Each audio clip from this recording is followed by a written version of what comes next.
I mean, it's Cooper Rush worth 2.5 points. I would hope Quinn Ewers put up a decent stat line against Arizona State. If he didn't, we have a real problem. You can say the same thing about Creighton. Okay, they had the one good game against Kansas at home.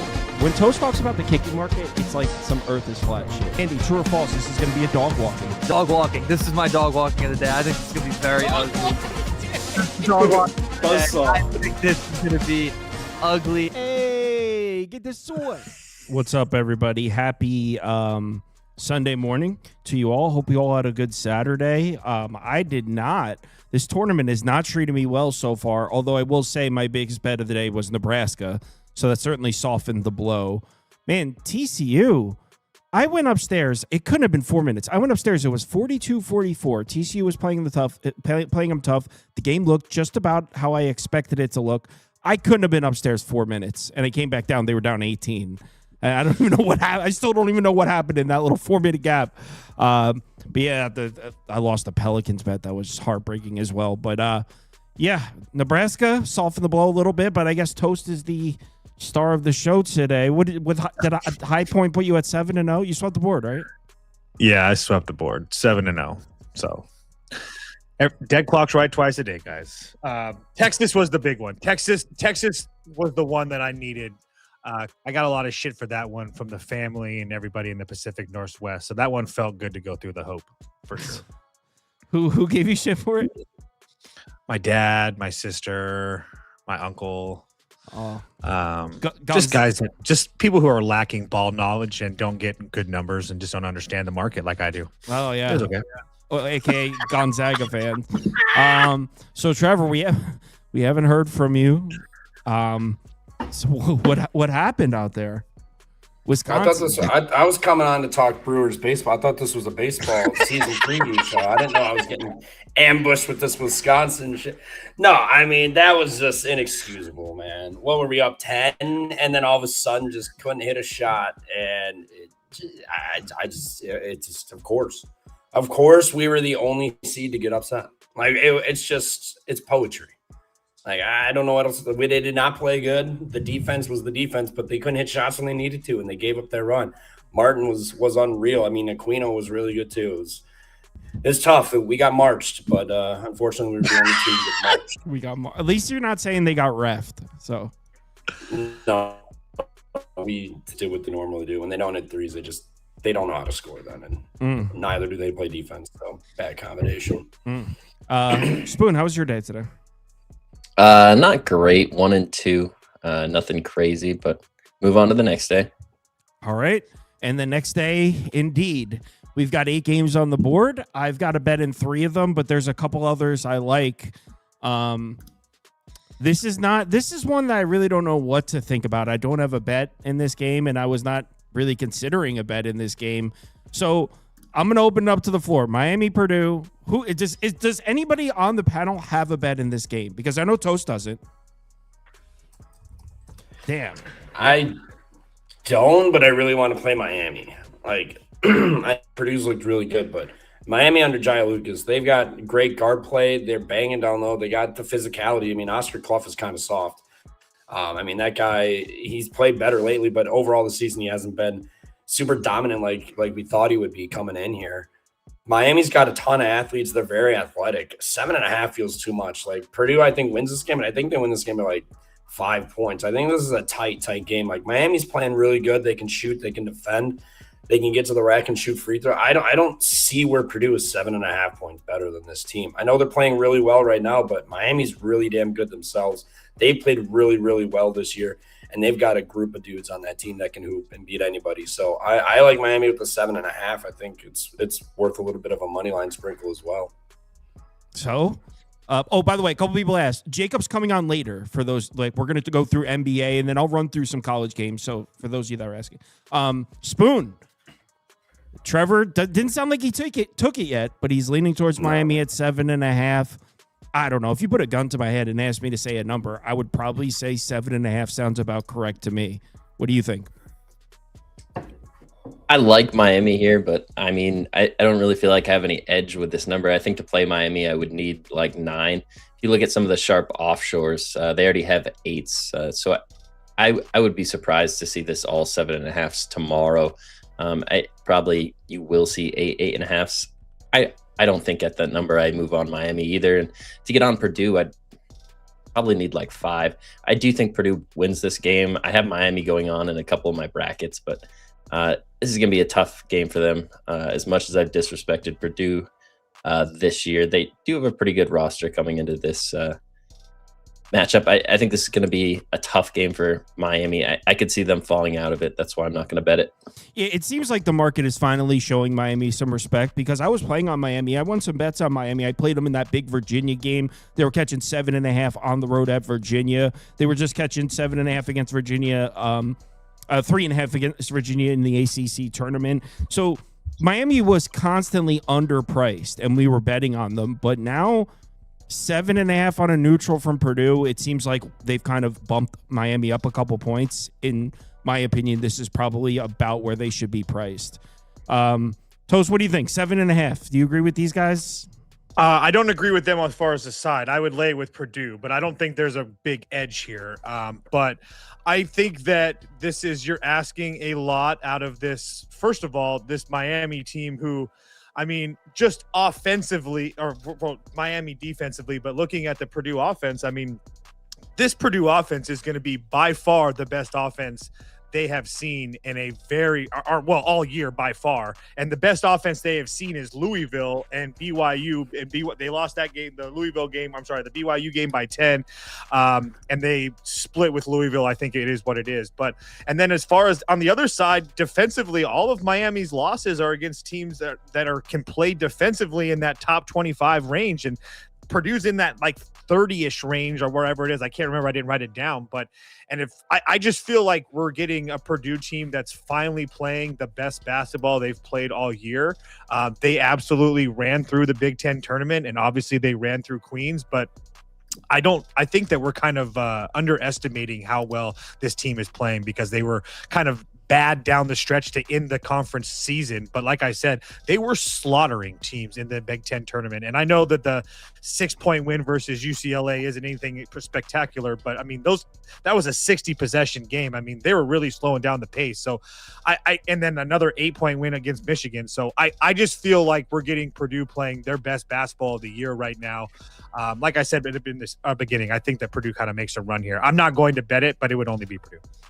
So I think I'm going to bet 6 of these 8 games. I think this is going to be one of the 2 that I don't bet. But if I was to bet it, I would lay it with Purdue and I would take the over. I know we probably won't see the fastest pace, but Jacob pointed it out in the comments. Miami, not the best 3-point defense, and both these teams efficient offensively. So I know 148 is a pretty big number for what should be a slower paced game, but I think we're going to see some shots made. So that's what I would do if I was to bet this game, but I think this is going to be one of the 2 games I don't bet. The other one where I really don't know if I'm going to bet is UCLA UConn. I don't know what to do with that one either. Yeah, that's too many questions. We'll get there though, but yeah. I think that's the other one I'm not going to bet. I lean over to, I don't know a model that I trust that has that game under 150. Not that that's like the end all be all, but. Well, is mystery injury going to play or what? Like, we'll get there. We'll get there. Yo, I don't want to hear about it. Yeah. He gets one wrong and now it's all over. It's over. He's a fraud. All right, Toast. You can bat lead off here because you have a bet on this game. You also took the money line with Kentucky, and I definitely agree with you, especially with no Jefferson. So for those who don't know, Jefferson's out for Iowa State. It's one of their best players. Yeah, I think it. Yeah. I bet this because I would have probably. I mean, I don't know if I would have bet it like money line with Jefferson in, but even if he was playing but hobbled, but I know that we talked about a lot about this Iowa State team and having value going into the tournament. And you caught it a couple times, but I also think that this Kentucky team is a little bit underrated as well. They've kind of switched up the style that they've played, and they've been able to play this upper level, a lot of pace in their games, like 75 possessions, 72 possessions, 70, 73, 69, 75 in Santa Clara. That one was an overtime game, so that's a little bit of an aberration, but they were playing a lot slower in the beginning of the year, and now that they've sped up this pace, I mean, their record hasn't been great, but I do think that they are playing really well. I mean, when you lose to Florida twice, I don't really put too much. I'm sorry, 3 times. Excuse me. I don't put a whole bunch of stock into that. The Georgia loss at home was a bad one, but losing a 1-point game to Auburn in the jungle, I don't really put a whole bunch stock into that either. My point being is that you can look at all those losses going back to like the middle of January for Kentucky and be like, you know what? That's really not that bad of a loss. Maybe the Georgia one was bad, but besides that, they're all pretty damn good, including the Vanderbilt game where they absolutely got killed. And obviously Vanderbilt pissed that game away today. Shout out Corn. Whoa, that was Nebraska's heroics that won that game. Shout out to the Corn Huskers. That was bogus. But That was ridiculous. my point being is that I do think that Kentucky's a little bit undervalued here. And I also think in the morning, if we wake up and we see that Joshua Jefferson's for sure not playing, this number is probably around 3.5, 3.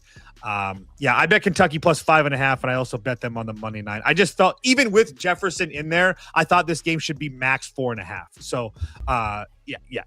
I like Kentucky a lot tomorrow. Yes, if you look at Kentucky's body of work, it seems like they did have a turnaround at some point in the season. They played Florida 3 times in less than a month. 3 times. And if you actually look at their body of work and just take out those 3 games against Florida, who's one of the best teams in the country, I mean, we're talking about a 1-point loss at Auburn.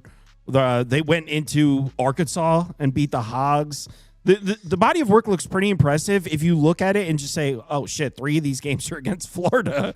So I kind of agree with that, especially with no Jefferson, 5.5. I can get on board with that. TV Jones, are you in agreement? No, this is a home game for Iowa State. I mean, it's not that far. It's like, 4 or 5 hours. We saw the place was rowdy the other day. They played nobody. I know no Jefferson here, but Kentucky's not that good, guys. Do you know how lucky they just got against Santa Clara to win? And they shot 63% and made 10 threes. And they needed overtime to get past Santa Clara. I don't care if Joshua Jefferson is in or not. Obviously, that sucks. They have another guy that plays back up to him. He'll be fine. I'm not worried about Kentucky. Tamin Lipsey is damn good. He's going to be able to handle Otega Owe just fine. I like Iowa State here -5. I think they win this game closer to double digits than they do 5. This is a home game for them. They've got the best player on the court, and Kentucky's off of a buzzer beater miracle heroic game where they shot 63% inside, hit 10 threes, and got a buzzer beater at half court because the ref didn't see Sendek calling a timeout, and Santa Clara was back celebrating instead of playing defense. They had everything go their way for a miracle comeback. They're getting housed tomorrow. Iowa State wins this game by How many points did Lipsey have the first round game in that blowout? Since he's so good. I don't care. It was a blowout game. The answer's 3. How about the game? Oh my God! Against the 15th seed, how could they? No, since he's the best player on the floor, let's just keep on playing this game. How many against Arizona? So every game he's got to go off for 30 to be a good player. Oh no, we can every keep going. game. I can keep going. Who gives a shit? He's the best player. Have you watched him play? He runs the whole team. God. He's not the best Without player him, on they're the floor cooked. with him in Kentucky. Yeah, he will. No, Tamin Lipsey, in terms of the basketball game, he will be the best player. He's going to control the entire game, and he's going to take away Otega Owe. He's going to be the best player on the court. He also had 7 assists in that Arizona game. So, Spoon, it sounds like you're on Iowa State. Nice segue. I think this is Owe had 35 and 7 himself, just for the record. I'm kind of torn on what to do with this game. I think this number is incredibly short if you were considering Jefferson in the game. Not official that he's out, but he's in a boot on crutches. Coach speak makes it seem like he will not play tomorrow, but until he is not on the court, I'm going to put him in to my number is like 30% probable. I think this number comes down to 4 at some point. Circa open 4.5 has come up to 5. That number's kind of bounced around. FanDuel has a 4.5 juiced right now. If I can get a flat 4 with Iowa State, I think I'll look to move on it. I'm definitely going to wait for the Jefferson news to do anything because I feel like more likely than not he will miss the game, and I feel like that will move the number just a small bit. But that injury is already baked into this. If he was playing, we'd be looking at a 7 right now. That's what I'm saying. I think the price is indicative of him probably not playing. Yeah, there's no way. He couldn't put any weight on it. He got carried off, basically. There's no way he's playing. Yeah, From what I was reading, it sounds like very slim chance that he plays. All right. I saw unlikely today, and I basically read that as he's not playing. Anyone want to talk about this NIT game? Illinois State Wake? Wake 8 points, I'm out. Just give me Illinois State. I didn't look at this, but I'm never going to lay 8 points with Wake Forest. Yeah, we don't have to spend more than a minute or two on it. I just figured I made the graphics in case somebody wanted to talk about it. There were 8.5s early. I started to peak by the time I got deep into the game. The 7.5s were pretty much across the board. I like Illinois State here in the matchup. I don't want to play them at a worse number than what I originally saw. It's not a huge edge or anything, but I agree with the sentiment that I don't think Wake should be laying 2 to 3 possessions to any decent team in the country. Toast, I know you don't have interest in this, right? 0. Yeah. Kinzinger masterclass game for Illinois State. All right. So I already have a bet in this game, but I think I might double dip. So I actually know 2 members of the panel. So there's at least 3 of us that already have a bet in this game, and all 3 of our bets are different. It's going to be fun. Ooh, okay. So this is what I already knew I was going to be on an island. That's half the reason. I kind of agree with you on the side. But to be fair, Spoon got St. John's at 2.5. So it's now at 3.5. So yes, Spoon, I guess. So you got St. John's at 2.5. Everyone who's friends with you on Juice Reel knows that. That's how I know that, because I'm friends with you on there. So you got St. John's at 2.5. What do you think of the number now at 3.5? I think it's more efficient here at 3.5. I don't know that it keeps moving, but I wouldn't be shocked to see 4. I don't think it closes at 2.5. That's why I moved on it early. I believe the St. John's team has what it takes in this tournament to get at least to the Elite 8. Obviously, they have to beat this Kansas team, one of the most talented players in the country in Peterson. But I just think St. John's defensively, their guards are going to be just such a hassle for Peterson. And then what they can do inside with their big man, it's going to be just demoralizing. I think the tempo that they can play at, this is St. John's for me up to 4. I really like that 2.5 spot. Well, funny you should mention the tempo, because I'm on the over 143.5. So that's what I bet. That felt low for a St. John's game, especially a Kansas team that could certainly get hot. Toast, Kansas plus 3.5 is your bet. I think at 3.5, I lean towards you. When I first saw it open, I saw the 2.5, and I had my finger on the trigger about taking St. John's. But I didn't get it. Then it moved up to 3.5, and the more I looked at it, the more I kind of like Kansas at 3.5. Yeah, I got a couple notifications like as soon as the show ended. I think that's when this line opened last night, and I knew a lot of people got on St. John's. I'm just not there. I took Kansas plus 3.5. I took them 145 on the money line as well. I just think that these two teams are very, very similar. I think that Kansas can match up defensively with St. John's. I think that Kansas is just as good, if not better, than St. John's defensively. And I will give you that I'm not in love with the Kansas offense, but I'm also not in love with the St. John's offense. So I have 2 elite defenses with 2 mediocre offenses, and then you're going to give me the best player on the floor with Darren Peterson. I'm going to take my possession and a half and sprinkle that money line for sure. I feel like Kansas has a lot of advantages here as well. I mean, they're just as big as UConn. They're not going to get pushed around, and Ejiofor has been awesome. But I also think that Bryson Tiller can play with this kid. And not to mention the fact that there's multiple players on this Kansas team that's going to be able to bang inside with him, whether it's him, Tiller, or White, or that Bendinga guy, or they even have a 7-footer guy that's on the bench if they really need to, or they're not going to play him. But my point being is that I feel like Kansas can match up here. So if St. John's goes nuclear, so be it. But I feel like everybody's remembering that they never really liked Kansas in the first place. Darren Peterson isn't good. He doesn't want to play, yada, yada, yada. They just blew this lead to Cal Baptist. How can you bet this team? St. John should be free under 3.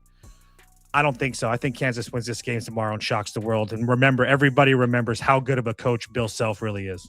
Well, Spoon, I'm surprised that you're not a little bit worried about the strength of schedule here, the discrepancy between the Big East and the Big 12. I feel like they're not even in the same discussion. You could say that Kansas has played a tougher schedule. I'm on board with that. St. John's, it's the number 1 strength of schedule in the country. St. John's has also played UConn 3 times this year. That's a very difficult task. You get who you get. They played Alabama early on. They played Iowa State. This is a battle-tested St. John's team as well. They play in a weaker conference that exists. Still think St. John's is the better team. TV Jones, What are your thoughts here at 3.5? Yeah, I know everybody likes St. John's, but you mentioned it with the strength of schedule. Kansas has gone through a Big 12 gauntlet, and now they get to play St. John's. They've got the bigs to bang down low with the edge of 4 to bang down low, and then the guard play too. They've got elite guards. They've got better coaches is a stretch. I wouldn't say that. Patino's a legend. So coaching advantage for St. John's, but I mean, Bill Self is still a great coach. Yes, this isn't a big Monday home game catching points, but still catching a possession here with Kansas, who's an elite defensive team. We've seen St. John's go, 18 minutes of game time without scoring a bucket. This team can go on droughts. Like, obviously, 18 minutes is absurd, but they've gone on droughts. They did it last year when they had such a good team that couldn't hit shots when it mattered. They can hit shots at points time this year. It could come back to bite them tomorrow. I mean, Kansas's defense has been an elite unit. You're going to give me 3 points on a neutral with a team that matches up defensively and a St. John's team that has a history of going cold for periods at a time. I'll take Kansas plus the 3.5. I think it's a close game. I think St. John's wins, but I think this is a one-possession game. So I'd take Kansas with the 3.5. I wouldn't take anything less. I kind of like Kansas at 3.5 too. Should I bet it? Yeah. I mean, the thing is, I'm rooting for the Johnnies. But I think that the 2.5 is a more accurate line. It's just, for me, the more I looked into the Johnnies, the more I wasn't impressed. I mean, even the Big East tournament, it's a semi-home game for them. I mean, am I really impressed by that? No, not really. And the one time that they played UConn not in Madison Square Garden or whatever, they got smoked. So, let's go. Just not really impressed. Peterson, here, shoot or shoot. Peterson Day. What I'm looking for here is a St. John's win by 1. I swept the board today, so the chances I reverse sweep is like 90% tomorrow, though. At least 90. The math checks out on that. Yeah, I've done that. If that's your mindset going in, why not just keep the volume super low? Oh, because I'm a degenerate. Yeah, dude, he's. That makes sense. You're gonna try to It's March, okay? Yeah, you're gonna try to make logical sense of Toast's degeneracy. I literally said I quit betting the tournament yesterday, and I made 7 bets today, and then swept the board. I love it. Yesterday he said he's done betting this tournament. Goes 7-0. All right, I'm in on Kansas too, so I got Kansas and the over. I want to see tempo. All right, let's go. Yeah, I know that both teams' defenses are strong. I just think we'll see a fast-paced game there. Why does it say Vanderbilt? Get this out of my face. Yeah, you want to talk about Vandy? Did you just want to rub this in? This is all part of the plan here. No, I didn't reset the graphics. There we go. Oh, you guys were both on Vandy, weren't you? No, I didn't know. Yes. Yeah, we were. Yeah, it was 2 versus 2. They were on Vandy. Me and you were on Nebraska. It was a loss going in. How did that not go in? That was Gordon Hayward. When you said Gordon Hayward shot, that's the same thing that went through my mind as well. That was a good one. That was a clean bank off the. Trevor, I was on plus 2.5, so I didn't give a shit if he made that shot. That's true. Me too. That makes it worse. You know what? I wish you guys could have won too. I honestly though, I was trying to think of before because I knew they were about to launch a full court shot, so I knew my bet was 1.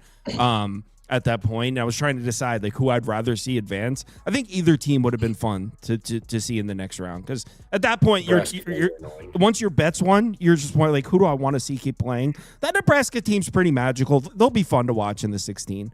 So in my opinion, here this is not a game I bet. I am interested in betting it. Look, the market at this point is going to be sharper than I am. I personally think the wrong team is favored. I think Virginia should be short favorite. Yeah, TV Jones, you're with that?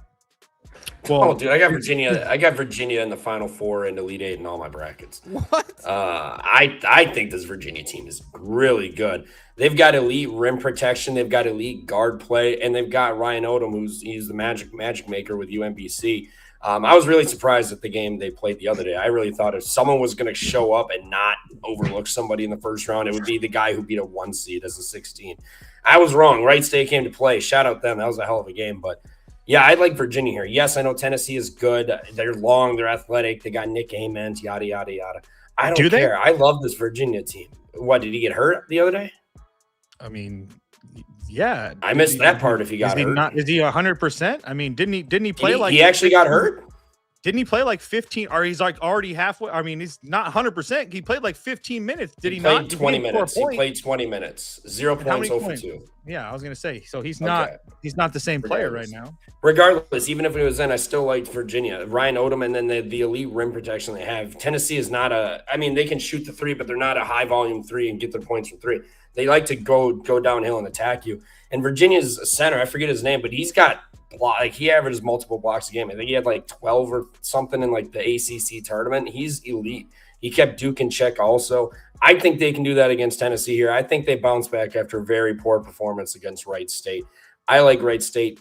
Good guard play, elite defense. I think they get this done and move on tomorrow. Toast, what do you think? And it's Rick Barnes in March. Rick Barnes in March. Rick Barnes has elite. We're not going to look the last 2 years. No. I'm going to say this because you got to go your turn, so I'm going to go my turn. You just glossed over Ryan Odom like he was God. He's never made it out of the first freaking round until now. So let's just cool your jets on the Rick Barnes hate. At least he's done something in his lifetime. He did with UMBC. That counts. He won a game. That's right. As a 16 seed, correct. Yeah. My bad. He won one game. Good job. As a 16 seed, that basically counts as 10 games. That's awesome. I have no interest betting this game. I really want to bet Tennessee at the small number, even if Ament wasn't 100% or not available. I still think that they're the better team personally. I do like Virginia. I know that they played well, but I don't know. I'm just not really there with this team right now. So I think they got lucky to beat Wright State. But again, I have zero interest in actually betting this game.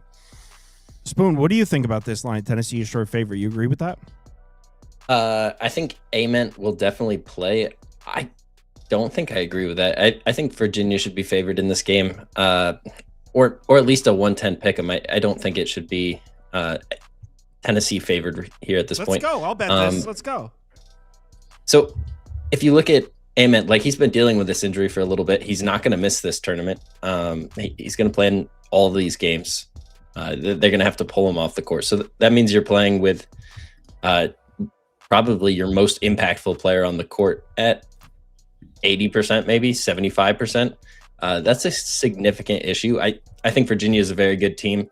Obviously not the most battle-tested. They had a terrible non-con sitting there at 71st overall schedule playing in the ACC. But I think this is a Rick Barnes team that they can take down. As Toast alluded to, it's been a while since Ryan Odom has done anything in March. That UMBC win was magical. I think he has what it takes to make this happen again. He's got a really good roster here.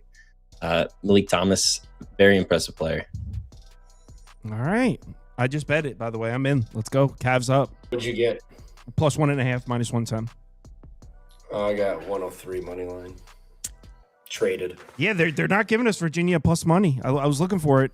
It's no, not plus money. Minus 103. Well, the best I can get is minus 102 right now for Virginia. Oh wait, this isn't showing score. I'm pulling the book up to see. Yeah, making sure it's open. You know how they're tricky, those odd screens. Yep. I have plus 100 right now. I'm going to move on that. All right, I'll put a half unit on the money line as well. There's nothing more frustrating than watching it on screen for like 20 minutes and then missing the one time that it flips. Or like sometimes they're buggy and there'll be something up there for 20 minutes and it was never that. Like, oh my god. You spent like 3 hours thinking that you had a bad number and you never really did. Yeah, dude. There are times, like especially when college football openers, that I'll have 2 different odd screens open because I'm just tired of going to a book and the number actually being there. All right, let's go, Virginia. Cavs up. Sorry to hold the show up. Just wanted to get that bet in. All right. Is fading Toast plus EV today? Probably not. Well, if you faded Toast, It might have been the worst. You went 0-7 today, fading. Yeah, some people just timing, bro. It's the comment for tomorrow, though. Yeah, after a 7-0 day. Like of all the days to drop that, he just swept the board. All right, Spoon. This is your moment. TV Jones, you missed it. We did a segment at the end. Name your best bet that's on the board right now. We all named games that were actually on. So Spoon picked Seattle on Sunday. That's my guy. Seattle on the road. Seattle on the road. Yeah, this ain't at the crack house. It's versus Auburn. I mean, I know. there's no team that's disrespected mid-majors more. I think Seattle's going to come to play. I don't think this is a game that's going to be played at 15-point spread. I think it's going to be played pretty close, 5 to 6 points, Auburn in the lead for most of the game. I wouldn't be shocked to see Seattle live in this game with 5 minutes left. I don't think they have what it takes to pull it off, but I have 13.5 right here. I see some of the sharp books do have a 12.5. Bookmaker who I respect quite a bit has been on that 12.5. I think it comes down still. It is what it is. Team I'm biased with. I think Auburn is pretty overrated. I'm not that impressed with what Pearl put on the court this season. I think this is 2 points too many. TV Jones, you agree with that? 100% everything you said. I think Auburn wins, but I think Seattle messes around and they're right there live at the end of the game too. Auburn, we've seen them drop these games at home already this year. Their season's over. They get nothing out of this. It's an NIT. They're Auburn. They were just in a Final Four like a year or two ago. Now they're hosting NIT games. I mean, we saw them not show up the first game. Why would they show up now? I'm with them. Seattle plus 13.5. I mean, I think out of because it's March, you got to just sprinkle a little money line. And we've seen Auburn drop games at home this year, so it wouldn't be the craziest thing ever. And this roster is not good either. Toast, do you have any interest in this mess? What's the tournament again? NIT, or is it the other one? I'm good. I'm good. If it The was original the crown, postseason tournament for college basketball. Oh my God, that's disgusting. All right, let's move on to UNLV Tulsa. Any interest here? Should I even put up a poll? No, UNLV died weeks ago. All right. Not necessarily. They cashed the money line for me the other day. This is disrespectful to the Hawkeyes. The Hawkeyes are not a team that get blown out. I know. I agree. I don't know if I have the stove. For those of you that haven't watched Iowa play this year, they're a fundamentally sound team. They play slow as hell. Their games are a crawl. They're going to force Florida to play half-court basketball. Not that Florida can't. It's just not typically what you see from Florida. Iowa's just not a team. If you go look at Iowa's schedule, how many times did they get beat by more than 10 this year? 2 or 3 all season? There's just not a team that gets blown out. Hawkeyes up. I couldn't agree more. I really want to bet Iowa. I feel like we're going to get a better number tomorrow, and if we don't, so be it. But I love Florida. I have Florida in the Final Four. I bet it months ago at plus 500. I love this team. But what Kyle talked about in the style of play, I do think that matters here, because if there's one thing that Florida hasn't seen is a team like Iowa that's going to slow this game down. If you look at their last few games, Prairie View top 60, Kentucky 65, Kentucky, Mississippi State 101, Arkansas 118. I mean, the Texas game, they won that game by 13 points, and Texas is running at like 252. Same thing with South Carolina. South Carolina slowed that game down to an absolute crawl as much as they could. Florida won 76-62. They wouldn't have covered these numbers. I do think that Iowa, or they would have covered the 10.5. But regardless, I think Iowa is significantly better than those teams. And the one thing that Iowa has that those other teams don't have is a guy like Bennett Sturts that can hit threes and keep Iowa in the game with a Florida team that can light you up from deep. So Sturts didn't shoot well against Clemson. He only went 3 for 10 from deep. But I do think that between him and guys like Tavion Banks, another guy who's like 45% from deep this year, he didn't make I don't think he made a 3 in that game the other night either.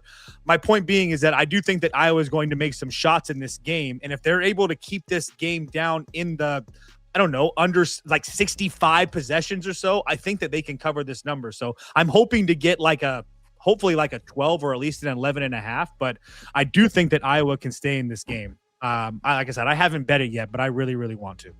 I got Iowa plus 10.5 minus 102. So I got a very cheap 10.5. And it, by the looks of it, you could still maybe not get that exact number, but you still should be able to get something close. It looks like Iowa's actually taken a little bit of money since then. So Iowa plus 10.5 seems to be a little bit more expensive than when I got it. And the only other thing I wanted to point out too is that this will be the best defensive team Florida has seen in a while. The only other The only other comparable team is Vanderbilt in the game which they lost. So I think people have this perception of Florida. They're one of the best teams in the country, without a doubt. But Florida's recent games, they blew out Prairie View. Before that, they got smoked by Vanderbilt. Before that, really struggled against Kentucky. They only won by 8. Before that, really struggled against Kentucky. They only won by 7. The idea that Florida's just beating the shit out of every team they see is just not the case. In fact, of their last 4 games, the only one of their last 4 that they won by double digits was Prairie View. The idea that Florida's just beating the shit out of everyone they see, that's not reality. That's not what we're seeing from Florida. Spoon? This is tough. So this game is being played in Florida. So it's going to be a serious home court atmosphere for Florida in this game. I think it's going to be tough for Iowa. Yes, it's a team that plays slow and has avoided quite a few blowouts this season, but they have gotten beat by double digits more than a few times. Michigan State was able to do it. I'm not quite sure I can get there. If it wasn't in Florida and the number was the same, I think I'd probably lean Iowa. Circa opened this 10, bounced up to 10.5, came back to 10. Now they're back at 10.5. So I think this number is pretty efficient. I think people are hitting it on both sides. If it goes one way or the other, I think it's more likely to be an 11.5 tomorrow than it is a 9.5. But I lean Iowa. I don't have an edge in this game. I worry about the home court atmosphere that exists for Florida. There's a lot of excitement for this team this year. And this is a chance for all of those fans that are close to get to this game.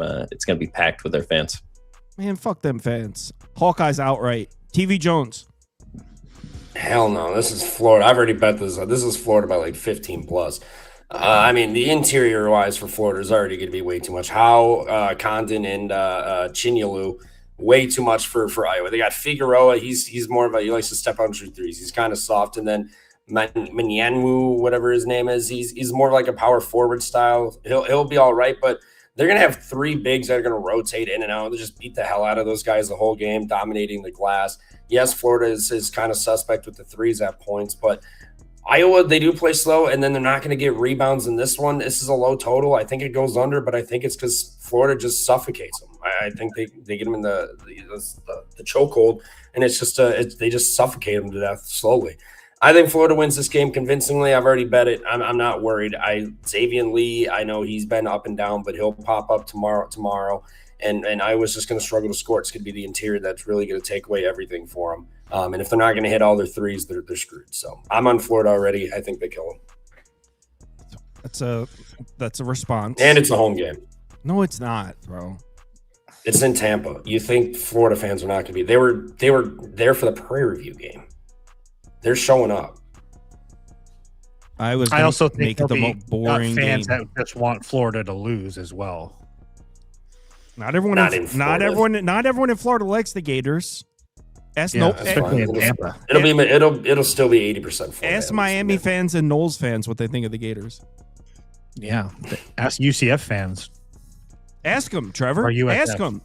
No, that's fine. I know, shocking. They don't like them. That's crazy, but it doesn't matter. It's going to be Florida. Wait. 80% of the Hold on. 80% Isn't of the people. UCF in Tampa? Yeah. Okay. Yeah. Go. Yeah. I'm sure UCF fans are buying $500 tickets to just boo Florida. They're not $500. I need to see. Are you kidding me? The NCAA is probably charging a pretty penny for No, these tickets. it's cheap as shit. There's no way they're $500. Ticket. No, I didn't even pay that for the World NCAA Baseball charges Classic final. Really? I guarantee if you want like decent floor No. seats, you're paying that. Yeah, floor seats. Yeah. Yes, Well, what the hell? Floor seats. How I don't know. much? I've been out of the ticket game. I don't know. I don't know how much they go. ChatGPT. How much are tickets to the Florida Iowa round of 32 game tomorrow in Tampa? This better say $500, Trevor. I assumed it's an NCAA product. They'd probably charge you. Okay, it's more than I thought. $110 to $150. Oh damn. For resale deals. So you are for like the average tickets, you are spending a couple hundred. So that is more than I thought. Is that an all-day pass or just one? Do they just sell them by one it's game? multiple games. I'm not. Oh, the two, and then they kick you out to sleep. You don't buy single game tickets to NCAA. That's right. Yep. Anyway, sorry about that. I just wanted to see if TV Jones was exaggerating, and he was. Utah State. Just a hair. Just a hair. So, Toast, you're batting leadoff here because I know you bet this game, and it's hard to disagree. But I will say this Utah State team, they might have what is it? What do you say? The horseshoe in their ass? Is that what you say? Yeah, horseshoe up their ass. Horseshoe up their ass. They might be the Cinderella, and you're going to lay 11.5 to the Cinderella in the round. I would have laid 15 if it's a Cinderella. Because remember what we talked about? It's all about the stretch bigs and how they're going to do that. Well, who does Arizona have on their team? Is Koa Pete good? What about anybody else like Braden Burries or Akawe or Jaden Bradley? I mean, I know those guys aren't fours, but they could play them if they really wanted to. Maybe not Bradley, but I don't think that Utah State is that good. I know that the Mountain West was decent, but like I said, I faded them against Villanova. They had a great last 10 minutes of that game. Congratulations. They also shot 30 more free throws. That will not happen tomorrow. I think that Arizona's one of them and Florida are the two best teams left in this tournament, and I think that they absolutely blow them out. Like I said, I was not kidding when I say I would have laid up to 14.5 with Arizona. I think they are that much better, significantly better than Villanova is. I love Arizona tomorrow. Could someone may say the dog walk of the day? Spoon, do you agree that you would lay 15? No, I like this Utah State team a lot. I think they can fight. This number opened up 11. It got up to 12. And that's where it is again. But there's obviously some early money that came in on Utah State, granted with limits. So maybe that doesn't mean a bunch. But I respect Utah State here too. I think this is a tough number. I think I would probably need over 13.5 to pull it with Utah State. And I think Arizona, like the 11.5 minus 110 that's on the board right now, that probably closes well. Seeing a lot of the sharp books at 12 kind of makes me think 12.5 is more of a realistic outcome tomorrow. I'm not going to be on this game. I don't want to talk about it too much. TV Jones? Yeah, another favorite. I mean, we've been seeing favorites just cover. And Arizona, I mean, what they do is they don't live and die by the three. They love getting inside, going interior, and scoring efficient buckets that way. I mean, and the guards are all elite. And they got Krivas down low, elite rim defender too. Utah State, hell of a game. Shout out them for that win on what was that, Friday night? That was electric. But it's not going to happen here. Like Toast said, the amount of free throws they shot were ridiculous. Arizona's not going to send you to the line for that, and they're not going to give up as many threes either. Like Arizona, if Utah State doesn't have the threes, they're in trouble. Arizona, very efficient. They can run rim to rim, all their guys, and they love to dominate inside and get easy buckets. So I think Arizona scores. I think Utah State, the luck runs out. The threes aren't going to fall. They're not going to be getting marched to the line like they were against Villanova. I'm with Toast here. I think this is an Arizona dog walk.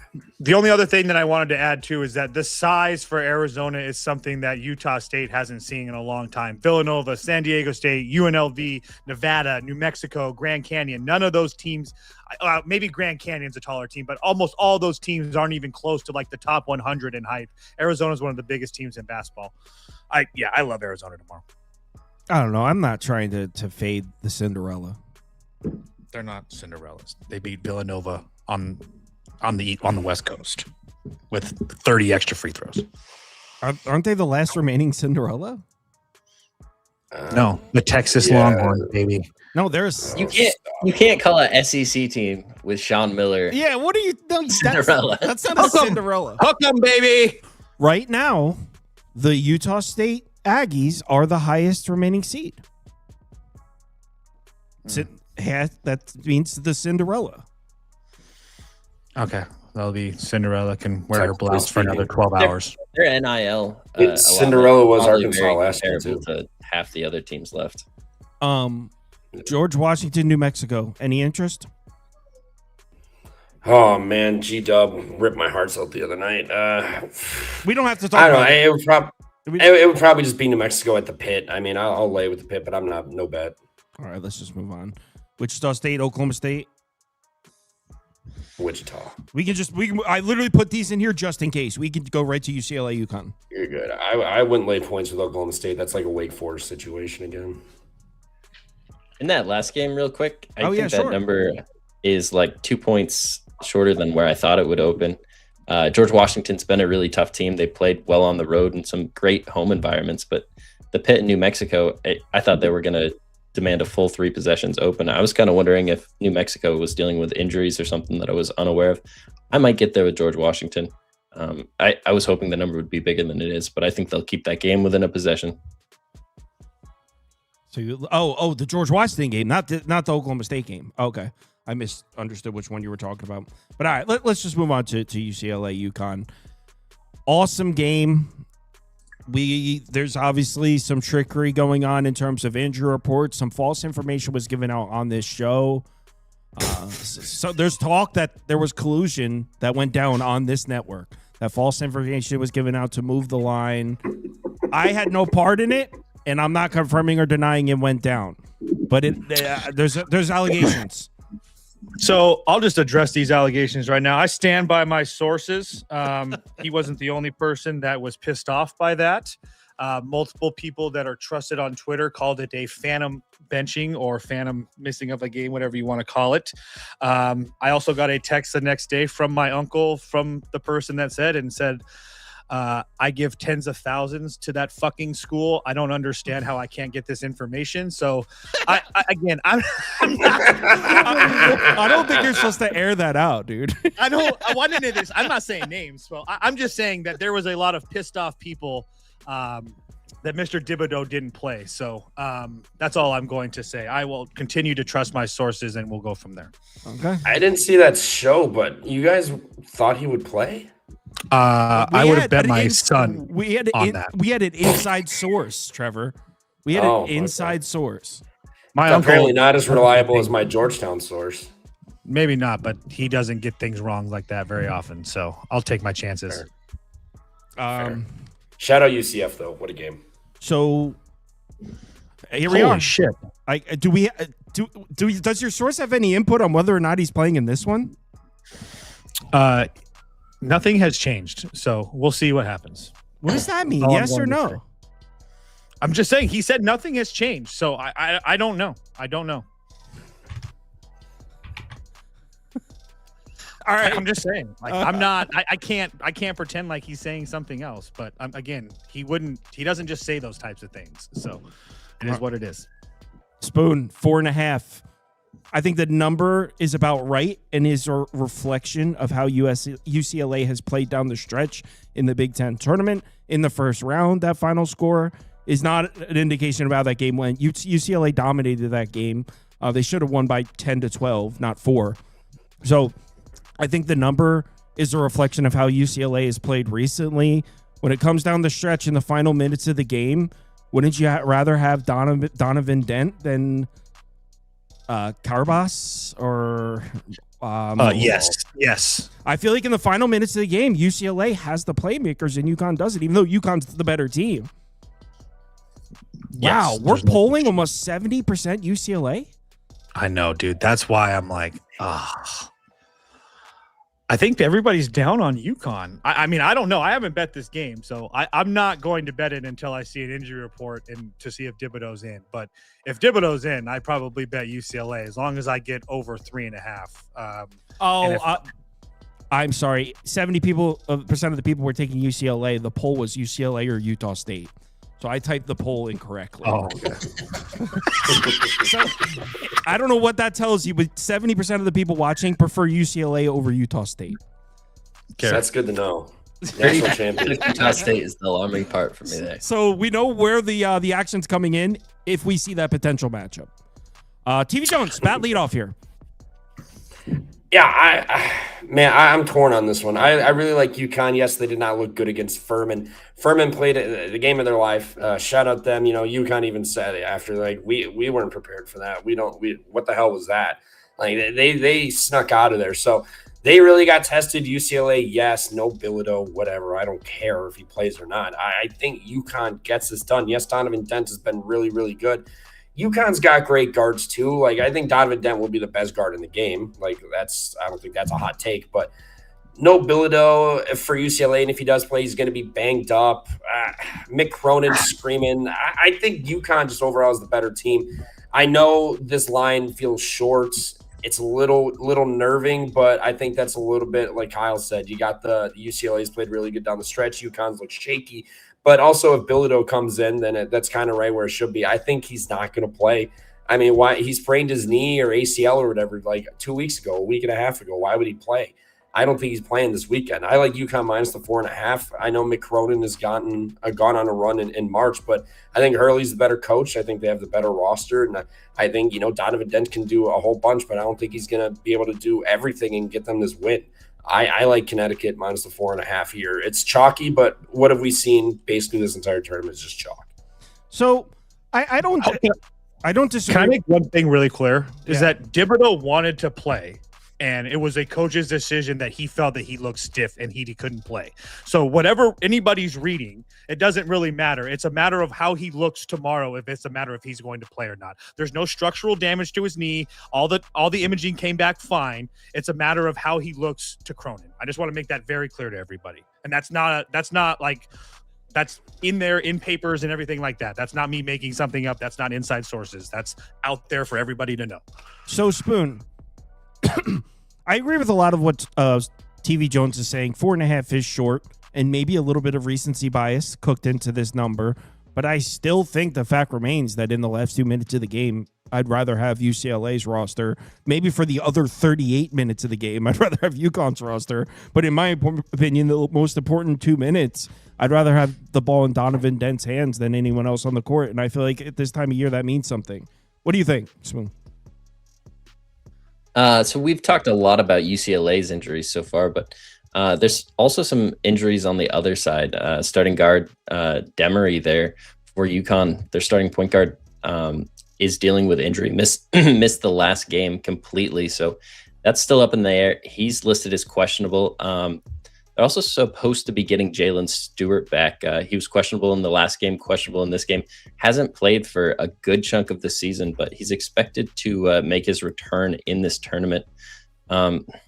With all the injuries being baked into this, it makes it a really hard game with a bunch of question marks around it. So I don't feel like I have a real big edge on it. If I was going to be forced to play one side or the other, it would be UConn, because I think even though UCLA does have Donovan Dent in the last 2 minutes of the game, they have to get into a position where they're within 5 points for those last 2 minutes. And I think UConn can open this up where that's not a possibility. Yeah, I hear that. But if Demery's not on the court tomorrow, I think UCLA is live to win this outright. Toast, I know you don't have a bet on the game because I saw your whole ticket there. What are you thinking? I will, as long as I see Thibodeau in, I will be betting UCLA plus the points and the money line. I do think that they are just as good, if not better than UConn right now. I know that sounds crazy, and I know that everybody wants to fade Mick Cronin in the Eastern time zone and all that stuff. I do think this is a little bit different because we're not in conference play and it's not a whole bunch of travel. They're set, they're there, they're ready to go. But more than anything, I said all year that I think that UConn's going to figure it out. They're going to turn it on, and they're going to turn into this UConn that we once knew and loved. But that never really turned out to be the case. And they weren't really dominant at the end of the conference season. They weren't really that impressive in the Big East tournament. I mean, beating Xavier and Georgetown means nothing to me. And they got absolutely blown out by St. John's. So for me, I'm trying to struggled with Furman.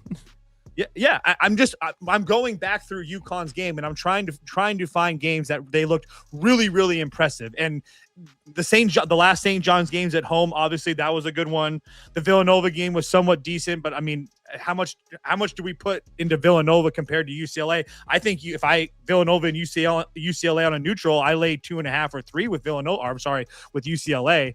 And then besides that, I mean, you got to go back to December 9th when they beat Florida, or December 12th when they beat Texas, when there's like a win that's like, man, that's really impressive. So I get that it's not, you can't just like bang on the Big East this whole time, but I do think that it matters when UCLA was playing a Big Ten conference schedule and much, much better competition throughout the year. I really like UCLA tomorrow. I really want to see if Thibodeau plays. I do think that kind of matters. But even if he doesn't, if I were to get like 6.5, if he was announced out and they gave me like 6.5 or something with UConn, with UCLA, I'd still probably take him. I'm going to put UCLA up just let me know if you bet it, and I might just jump in because this should be an awesome game. And if he's in, I'm down to take UCLA. And don't ask me why the graphics have Oklahoma State logos. I'm not sure. Someone haywire there at the rendering, but that's obviously supposed to be UCLA's logos. All right. Any thoughts on this one, or should we skip to the last game? St. Joe's, Cal? I like St. Joe's. Okay. I mean, St. Joe's has been hot. How many games have they won in a row now? Well, they've lost to VCU, but February 18th on, they've lost one game, and that was against VCU in the conference tournament. They just went to Colorado State, got a really good win there. Tough, and an environment being up in the altitude there, something they're not really used to. Went and got a dub. Now they get to go to Big Bad Cal and get a win here. The Cal, I liked them the other night because they can hit the threes. I don't think that's going to happen against St. Joe's. This St. Joe's team is playing really damn well. They're, again, one loss since February 18th. They've beaten Colorado State on the road. Davidson, George Mason, they've beaten. Loyola Chicago was playing well at the time. Bonaventure. They've gotten some good wins. I don't think Cal's going to light it up from three like they did the other night. I think St. Joe's bows up defensively. I think they get another win here. I think they go on the win, Colorado State and Cal, and move on into this tournament. I love St. Joe's tomorrow. I'm already on the 5.5. Spoon Toast, any thoughts on this one, or should we move on to Tech Bama? We can move on. All right. Let's go. Texas Tech, Alabama. Last game of the night, last game of the round, last game of the opening weekend. 9:45 p.m. Eastern time tip-off. Texas Tech is still a short favorite. Why? This should be Alabama -2. Because Alabama's soft. Take Texas Tech then. I am taking Texas. I've never been an Alabama fan. It's been like for somebody them that had in an Kentucky. Akron bet. A what? Sounds like somebody who had an Akron bet. Me? No, I had Texas Tech -6.5. Thank you very much. That shit was free. I like Texas Tech on the money line here. I think they're favored for a reason. Bama's probably gonna take some money. Maybe it flips, but I think they're favored for a reason. Yes, they're missing JT Top and they're down their big man, but this has still got Graham McCaslin. They still have great players. I mean, Watts fouled out the other night. They still were just fine without him. And then Anderson came back as well, and he looked fine. I think they get up for this game. I know Alabama's really good offensively, but I think Texas Tech can really slow this down and make it their style of game. Bama, if their threes don't fall, they're in trouble. We saw that early against Hofstra, and then they just couldn't miss for 10 minutes straight, and that's what happened. So obviously that can always happen, but Texas Tech's defense, I think, is going to bow up and do the job here. I like Texas Tech favored money line. Give it to me over soft-ass Bama. They're not hitting 15 threes tomorrow. They're in trouble. Roll Tide. Toast? You already know what it is. Roll Tide, baby. You know I love me some Nate Oates, especially once he was talking shit about the Ohio coach today. That was beautiful. He put him in a body bag. Check it out on Twitter if you want to check that out. But more than anything, both these teams are missing good players with Holloway and Toppin, but I think the Toppin injury matters more to me because you have Toppin, who is 6'9", and now a Texas Tech team that already wasn't big. He's been out for a while, but got a lot smaller, and Alabama's a very big basketball team. I mean, Phylon 6'4", Allen 6'8", Sherelle 6'11". I mean, there's a lot of guys. Bowen 6'10". I mean, they have multiple guys out there. So I do think that, obviously, like Trevor said, Alabama relies a lot on the three ball, but they've already played in this place already once. And it's not like Texas Tech doesn't rely on the three ball themselves. So I just feel like, yes, I will give you that Texas Tech is better than Alabama defensively, but I don't think it matters when it's going to be who can hit the most free or who can hit the more shots in this game. I think that's what's going to come down to. And I'll take Alabama, who might not be as good as a three-point shooting team, but I feel like they have more shooters that I trust, and they're a significantly better free throw shooting team at the end of the game. So I think Alabama's a good team. I think Alabama's a better team. I agree with Sauce. I would probably make it my Alabama -1.5 as well.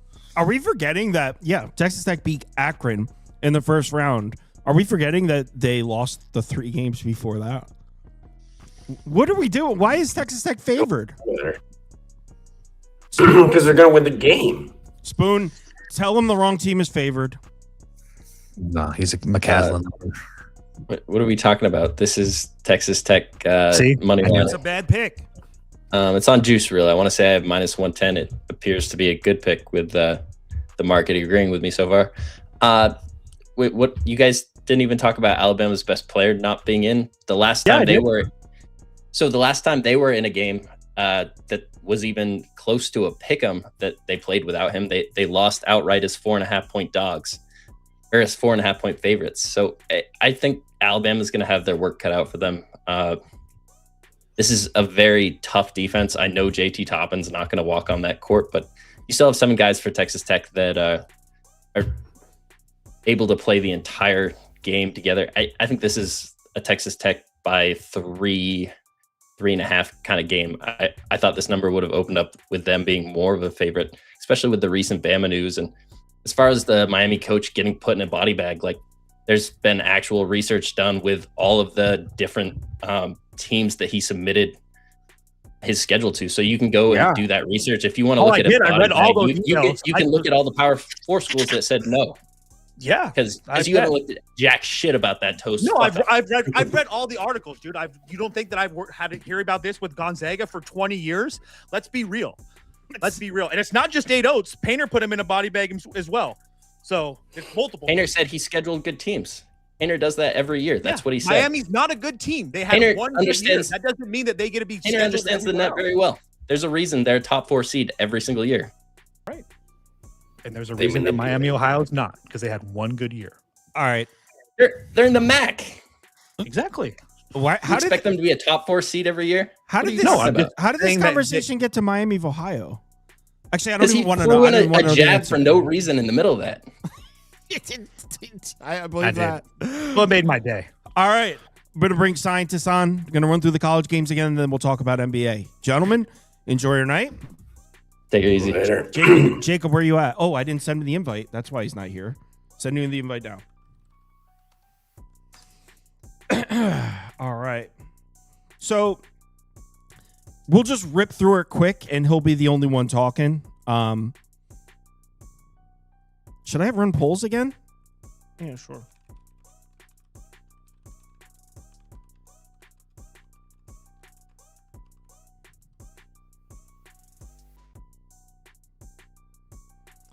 All right. Why is the thing off-centered?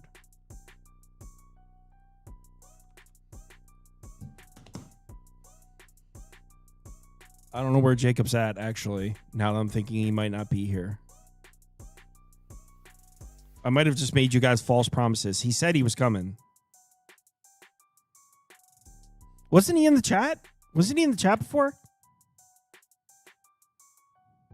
Oh, no, here he is. Here he is. All right.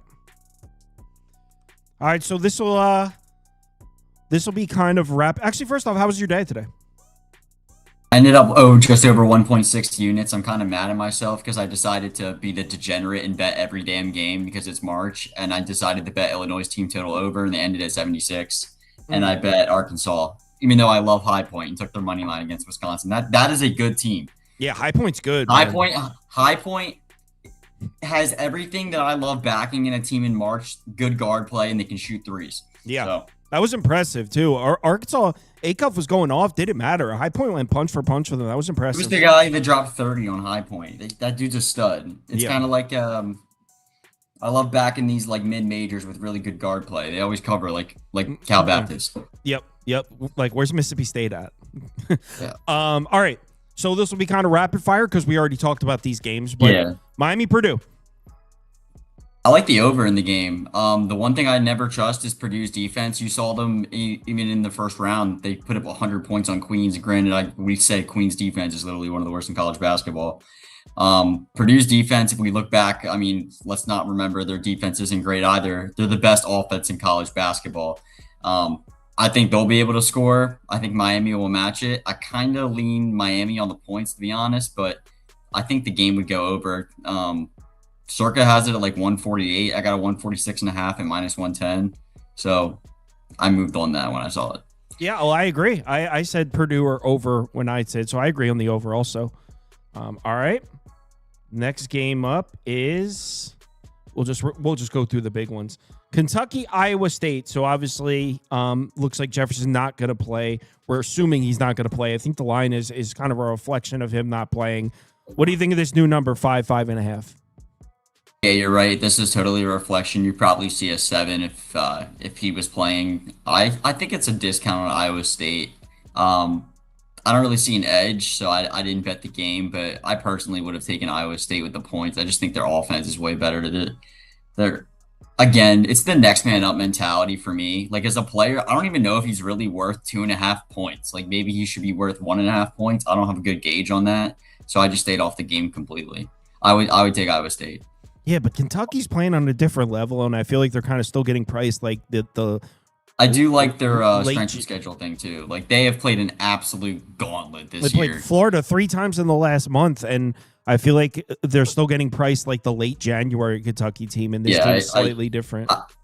Listening to you guys go through some of the games, I feel like one thing that a lot of people don't take into account for when it comes to the tournament is like, and models can't really account for this, but there's almost a momentum factor in terms of teams. Like, you know, like they start playing really well together. And that goes for like your mid majors, like High Point we just saw too. Like, there's a confidence level. You can figure it out.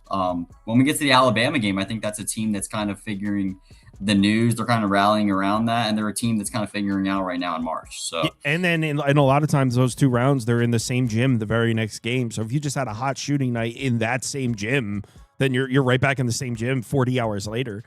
Yeah, I love that. Oh wait, this isn't one of the big games. Let's keep it moving here. I did take Illinois State plus 8.5, but okay, that line's gone. Yeah, I mean, who's laying 8.5 points with Wake Forest to another decent competitive Division I basketball team? That's why I took that line pretty much to sum it up. What about this in one? this game? I have it's my biggest bet tomorrow. I took the St. John's minus 2.5, minus 110. I think they're the best team in the Big East. I think this is almost an eye test for me. I've watched a lot of Kansas games. I've watched a lot of St. John's games. I also feel like Kansas is one of these volatile teams where if they go down by 10, they might check out, like I said. You saw they let Cal Baptist come back in the game. I don't think they'll let you do that. With St. John's will let you do that. If St. John's goes up by 10, I think they'll hold the lead. Obviously, Ejiofor is a monster. They'll have Peterson on the other side. You have to game plan to stop him. I like the coaching on both sides. I just actually think St. John's is the better team at this point. I have a future on them to win the whole thing. I have a future on them to make the Final Four. To sum it up, I took the Johnnies. It's my biggest bet tomorrow. All right. Next up, I'm on the over, and I took Kansas plus 3.5 in that one. Next up, Tennessee, Virginia. Yeah, I have this is my second biggest bet tomorrow. I split between the money line at plus 106, and then I have the plus 1.5 minus 110 on UVA. You're with all of us then. No, I'm on UVA here. This is total recency bias. UVA is the better team here. There's no reason that Tennessee should be favored. Tennessee's had to play more games at this point, so you could argue, I don't know if there's like a tired factor. This was just the team that I backed against Duke, catching 8.5 points.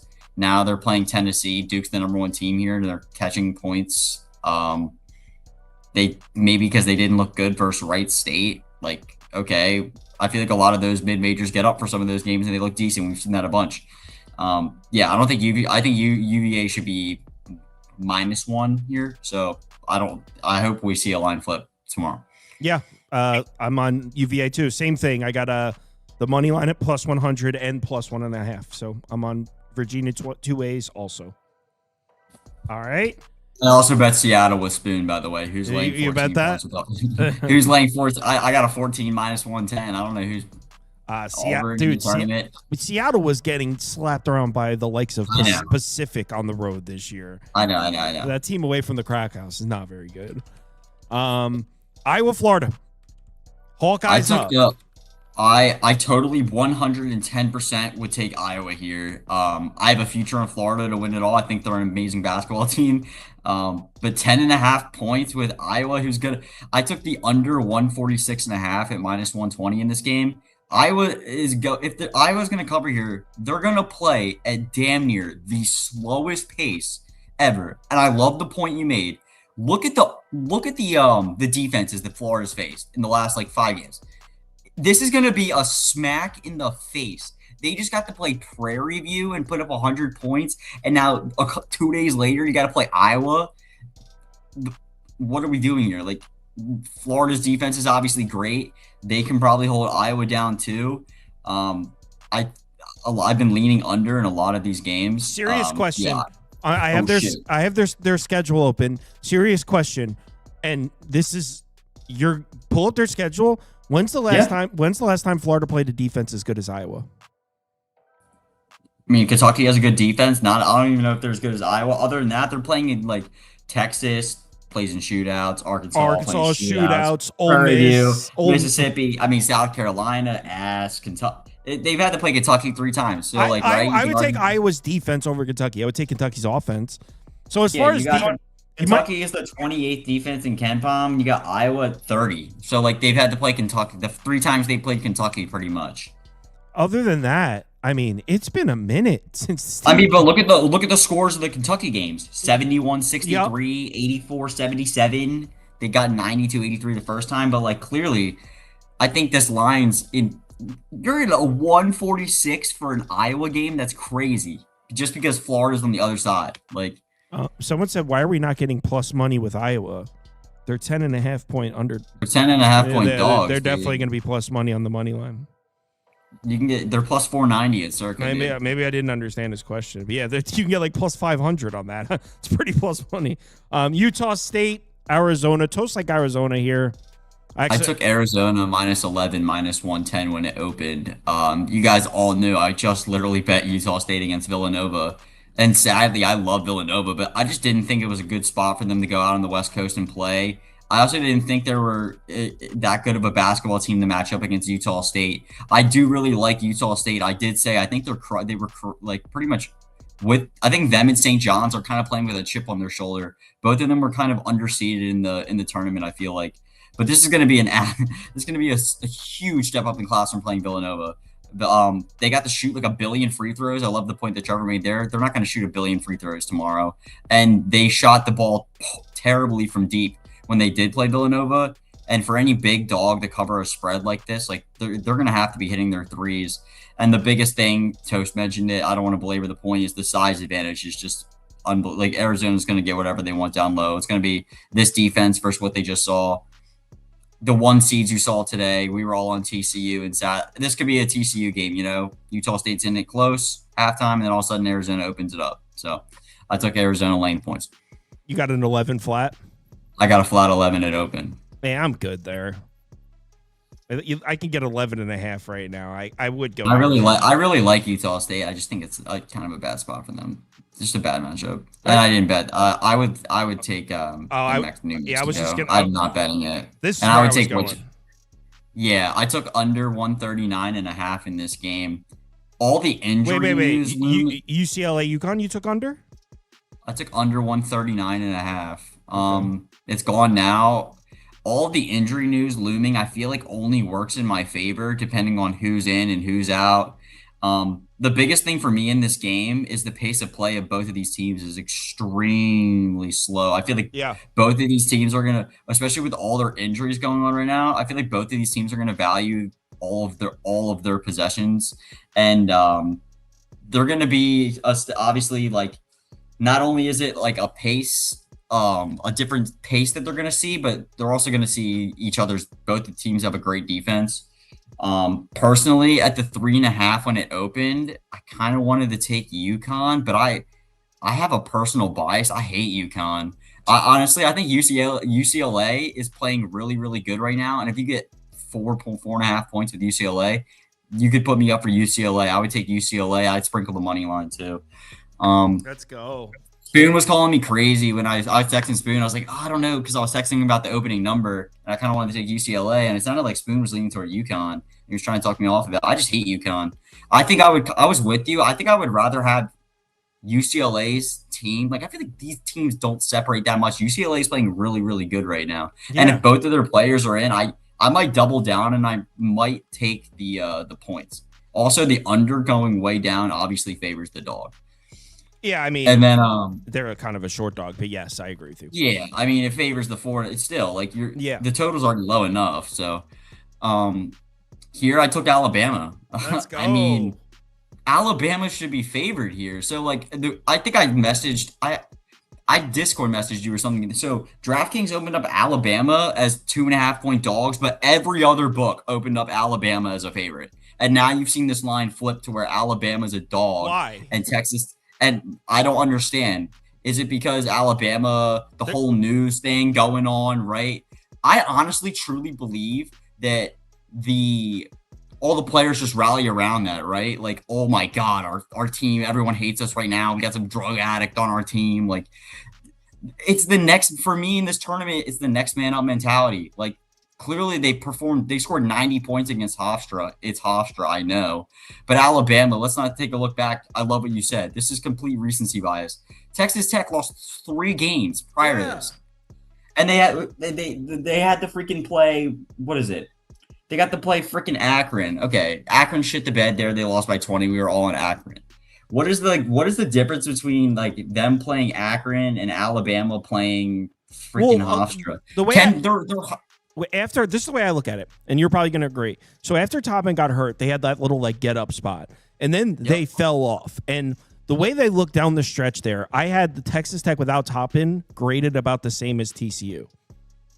I had about like a pick 'em on a neutral. And I think Alabama is a step up from that. I just feel like this whole news thing's right. Like Alabama, there's been a couple like really bad games this year where people get this big perception they're not some good team. Like losing to Georgia, they got smoked by Florida. This offense could go off at any point. Clearly, they've had games where they score 117 points in double OT, 100 points, 90 points. Like this is the perfect example of what I talked about, where for me to back a team in March to go deep in this tournament, they need to have good guard play and shoot threes and shoot free throws. And Alabama could do literally all of them. So I would take the over also, but I would take Alabama here. Like there's no reason there's no reason you should be catching points. This should be a 3-point. I honestly hope that money comes in late and they close as favorites. That's another thing about that game is the way Texas Tech plays without Toppin. You're going into Alabama's world, shooting a bunch of threes and trying to outscore Alabama. Alabama will gladly play that basketball game with you. Yeah. All right. Let's talk about the other association. The other association. Do we want to stop on this game, Portland, Denver? Actually, I bet this game. Yeah, let's talk about this game. This game's not bad. So you have I think Portland's on the first leg of a back-to-back. I forget who they actually go to play the next day, but I believe they are. I think they're playing the Nets. I'll pull it up in 1 second. Let me just get the poll up. Yeah. So, I mean, I don't know who's laying 9.5 points with Denver. So they're 4-10 in their last 14 games as a favorite. So they were 7-point favorites against Toronto. They won by 6. They're 2-10 ATS in their last 10 games. Meanwhile, Portland's catching 9.5 points. They've covered 9.5 points in 9 straight games. They have Denny Advia. They got Klingon. They got Advia. They're healthier, yeah. Yeah, they got Drew Holiday. I forget, was Jamal Murray questionable to play the last game? Like, I don't think anyone's on the Denver injury report here. It's just Watson. He's listed as questionable. I just don't see Denver being. I know they're at home stuff. Denver has not been covering these big numbers. I just don't see Denver being 9.5 point favorites. I took a Denver plus or a Portland plus 9.5 minus 110. I think it should be like 8 or 8.5, 8. Like Denny Advia, obviously. Well, hold on. Amazing player. So my thoughts on this game. I looked at it earlier, and you guys can see the sheet. So look right here, recent games, because recently. These two teams have been about even, and 8.5 sounds crazy. These two teams both pretty even in terms of efficiency. Look at strength of schedule. Portland 29th in the last 10 games. Denver first. So in terms of the recent games, I mean, for Portland, we're talking about Pacers. Hornets are solid. Jazz, the injured Sixers, the Nets, the Pacers, the injured Timberwolves with no Edwards. And then down here, the Nuggets. Actually, you got Memphis and Philly in here, but you also got the Raptors, the Lakers, the Spurs, the Rockets, the Thunder, the Knicks, the Lakers, the Nuggets have been through the gauntlet here. So in terms of strength of schedule, there's a pretty big discrepancy. Because I agree, based on efficiency, I was like, this number should be like 4.5 tops. But with the strength of schedule, I see how it can go. Well, based on the strength of schedule thing, that's where I factor in like the ATS numbers, because like even in those scenarios where like they could have been dogs in those games or like even short favorites, they're not even covering those numbers. Like they were, what was it? They were they catching 3.5 points. Okay, they were 1-point favorites against New York. They lost by 29. They won by 3 against the Jazz. We remember the Jazz like randomly squeaked out a win against them. Yep, like I said, they were 7-point favorites against the Raptors. They only won by 6. 12.5-point favorites against terrible Memphis. They actually lost that game by 7. Yeah. The only numbers that they've covered were one time against the Rockets and one time against Philadelphia, where like literally everyone's beating Philadelphia right now. So I just don't think it's like baked in this number. Like clearly they've kind of been playing similar. Denver's a playoff, caliber team. Portland not, but you're getting nearly double digits with Portland, like who has a pretty decent team. Drew Holiday, Denny Advia, Jeremy Grant, like these are all good players. So, yeah, I took 9.5 minus 110. Oh, you actually bet that? Yeah. I think it should be 8.5. I can get a 9.5 right now. Screw it, I'll tell you. I just don't see how the Nuggets aren't covering these big numbers even when they are big favorites. And should be like, against Memphis. 9.5 is a big number for the way Portland's playing and how they're healthier. I agree. Come on. All right, Portland 9.5. I think that's Circa already opened it at 8.5, so. Yeah, it looks like the score is just behind. Is the last one at 9.5. Everywhere else has dropped. So yeah, I'm on it. Portland 9.5. Next up. Yeah, it's Spurs too. I glanced. I'm down to skip this game. I glanced at it. I think the Nets are on the front. So obviously the Kings are it's a tankathon, right? Like both teams have fucking nothing to play for. The Kings are the home team, and the Nets are on the front leg of a back-to-back. I personally I think you could have got like a flat 4. I'd probably, dude, I'm not betting the game, but it would only be the Kings. Like, or it would also be like the Nets team total under. I don't even think the Nets have cracked like 100 points for like 3 games. Here's the thing. Based on the pace, this total is insanely low. And the Kings defense is terrible, but also the Nets offense is the worst in the NBA by a mile. With no Michael Porter, they can't score. It's horrendous. But at the same time, anybody can score in the Kings. So yeah, let's just screw this game, dude. Yeah, the Nets haven't scored 100 points for 5 straight games. So if there was a game where they would, though, it's the fast-paced game against a. It would be the Kings are fast-paced and play no defense. Wizards Knicks. I think this number is insane. 20.5. There was a 19. I almost laid it. I was considering laying it, but I think the better bets to take I was waiting for the number to come out on more books. I think the better bet's to actually take the Knicks to score 125 points. So you have the Wizards on a back-to-back here. Who the frick knows who's going to play for the Wizards? You have the Knicks at home. See, I couldn't lay the 19.5 points because the Knicks have already played the Wizards. It was recently. They were 13. Oh, wait. So they were 13-point favorites. They actually won by 31 points. So maybe you would want to lay it. So the Wizards on a back-to-back, I was looking into how many points that they actually give up. So they gave up, where are we at here? They gave up 130 points to Detroit. They gave up 126 points to the Magic, 131 points to the Pacers, 132 points to the Miami, 140. So they've given up 126 plus points in 5 straight back-to-backs. Yeah, they can't stop anybody. And you could take the Knicks to score 125 points tomorrow. So I'm probably going to end up betting that. Like, Towns is going to get whatever the hell he wants. Jalen Brunson's probably going to score 30 points. maybe look at some bench players on the Knicks, like Alvarado or something. Is probably going to go nuts. Like The Knicks to score 125 points is a hell of a bet. dude, I mean, you have the Magic, you have the Pacers. The Pacers scored 131 points with no Siakam, no Nemar, none of those guys. Just a bunch of backups. All right, This is a decent game. This is a decent game. There's no Anthony Edwards, but Minnesota did just win 2 of their last 3 without Anthony Edwards. The 2 wins were over the Suns and the Jazz, though. So the only tougher game, I guess you could say, they saw without Anthony Edwards was Portland, and they lost that one. Obviously, going on the road to Boston, it's a tough ask. What jumped out to me with this one is I noticed that the Minnesota's offense struggles in the half court. Their offensive efficiency numbers are down in slow-paced games.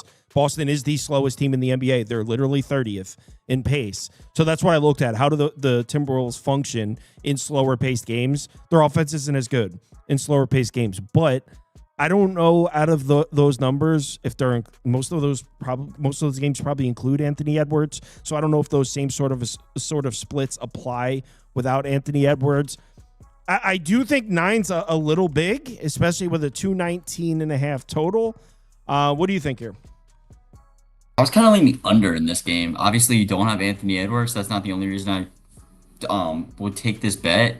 So obviously, the biggest thing usually the first thing I do when I see Boston playing is I look at who they're playing and kind of what you first did.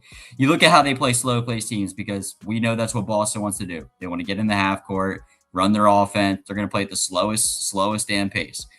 Now, Anthony Edwards being out, you're going to get more Bones Highland. And then another thing is that the Timberwolves are actually a pretty decent 3-point defense. So, like, you got to look at how teams play. Boston, obviously, they just want to chuck a bunch of threes.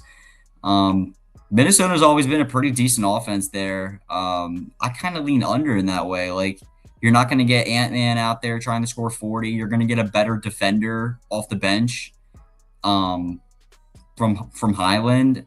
I don't know. Like, no, I kind of was with you also. I kind of lean Minnesota. I think 9.5's a decent number of points. Like, Minnesota still has a bunch of good players. Like, Bones Highland off the bench is playing really, really well. You still have McDaniels usually steps up when Anthony Edwards is out. You still have Gobert, who's probably the better center here versus Neemias Queta. There's still no Vucevic, so at least they can defend the paint.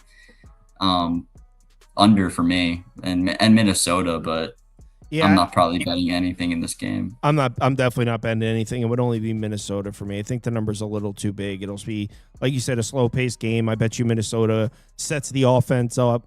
I like that under too. I think Minnesota kind of will play into Boston's thing. Okay, if they're going to play in the half court, we're going to slow it down too. That's probably why their offensive efficiency all their numbers are lower. Well, yeah, they're never a run and gun team anyway. Like, yeah, Edwards picks up the pace sometimes, but without him, I don't imagine the Timberwolves. Especially when they're losing, he's just he lights a fire under his ass every time they're freaking losing. Yeah. Last game on the board, an interesting one. So at first glance, how can you back the Suns with all those injuries, right? How could you do it? I bet this game. I bet it. What'd you bet? I bet the money line at -120 on the Raptors. I don't understand this line. Like, I know they're the road team. They're also on the front leg of a back-to-back, which is not great. But they're on the front leg of a back-to-back going to play the Utah Jazz. So I don't really think they're worried about going to play the Utah Jazz. The Phoenix Suns are 0-5 ATS in their last 5 back-to-backs. I mean, that kind of coincides with like Dylan Brooks and all these injuries that have been going on. Shit, this team just had to play all of their starters. They lost as 11-point favorites to the freaking Bucks. It's not like they got to rest any of their guys. The Raptors have already been there right now tonight. Not like it's a big fucking deal that they get to stay home, the Suns. You have Scotty Barnes, RJ Barrett, Jakob Poeltl. Jakob Poeltl has actually been playing really good too. He's been a really efficient rebounder, and that's one thing the Suns right now just don't have with Mark Williams out there. They have no good center. They have freaking Oso Ighodaro out there. Like, he's not doing anything. You're basically relying on, I don't know if Grayson Allen will play tomorrow. He's not. I think he's ruled out. Isn't he ruled out? He didn't play today, so he might be ruled out tomorrow. I mean, you have Booker. So what? You have Booker, Gillespie, Yeah, I'm not sure actually. I'm not sure. Oh, you have Goodwin. Goodwin, I bet his points over today. Goodwin's playing right now. Like the Raptors have the better roster out there right now. They're rested, and you only have to pay 120 on the money line for them. Like I had to, with the Suns also being awful on back-to-backs.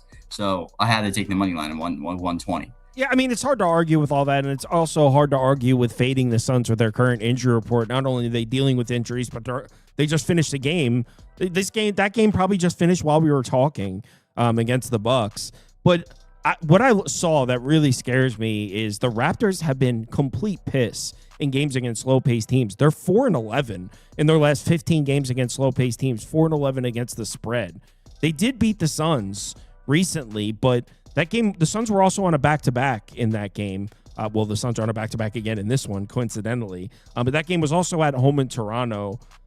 I'm not as comfortable laying points on the line. I mean, the Suns are 2-5 ATS in their last 7 home games. You have the Raptors who have covered 4 games straight, despite the fact that they lost. They only lost one of them, actually. They just beat Fiend. They already did beat this team. They beat Detroit. And they covered against Denver. So, all right, let's call it. I got to get back to. I'm almost done with the Big Ten college football depth charts. College football. Yeah, I'm getting my football season, not baseball season. Well, the win total's already opened. I feel like people are hitting those already. I see them moving, and I'm not for college football already. Yeah, the win totals are open. All the future people are already. They're already hitting it, and I'm not even done with my depth charts. I'm not ready to compete in those markets yet. So it's got me anxious and insecure about now it. Now you have me wanting to go look at what they I don't are. like being a step behind on shit. Like people are hitting those already. That's the hardest thing about sports betting is like it's why it's great to be in a community like this. I truly feel like that because like everyone can have their own niche and specialty. Like guys, like dude, I don't know shit about the UFC, but getting to watch some of the other cappers come on here and talk about UFC, learn a little bit, and it's cool because then it gets you into watching some of these other sports that I would never freaking watch before. Exactly. Like, before I joined it, before sports betting, bro, I was never watching UFC or tennis. And then you get it's kind of cool to be like, oh, I know some of my friends are betting freaking Alcaraz or something in tennis and get to go watch them. Yep. That's how you get into shit. But all right, let me get back to You know another crazy thing though that we're all about like teaching here. So you remember the Pelican situation today, right? Where you got the 4.5 and they lost by 5 and you had 5.5. Does that not, when you talk about that, right? You remember losing by the hook on 1. Does that not show you how profitable you'll be in the long term beating a number by 1 point? I mean, if that happens once out of every 10, it's like an insane difference. It's game changing. Just like people will try to tailor your picks, and I get people all the time. They're like, and they'll start buying points. You know, we talked about the buying points thing. Like, guys, like don't do that. Like again, like if the line's 6.5 and it should be now 5.5 and it's 5.5, you don't have the edge anymore. Like it's just how it is. The difference between -110 and -122 doesn't seem like a lot. People don't even know. But over the course of the year, that's thousands of dollars. That little difference. It's just a little number, right? You know, like -115 versus 110. Over the course of the year, you keep making those decisions. It's thousands of dollars. But all right, let me get back to it. Everyone,